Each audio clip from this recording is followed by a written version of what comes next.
ఆయన ఈనాడు అనే పత్రిక స్థాపించిన తర్వాత తదనంతరం ఈటీవీ ద్వారా మళ్ళీ ప్రసార మాధ్యమాల్లో ఎలక్ట్రానిక్ మీడియా యుగంలో కూడా తనదైన ముద్ర ఒక ప్రొఫెషనలిజంతో ఒక విలువలతో కూడిన జర్నలిజానికి గుర్తుగా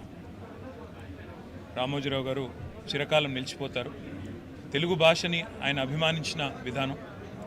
తెలుగు భాష అభివృద్ధి కోసం ఆయన తపన, అదేవిధంగా ఎల్లవేళలా రాష్ట్రం బాగుండాలి, దేశం బాగుండాలి అంటూ తనదైన శైలిలో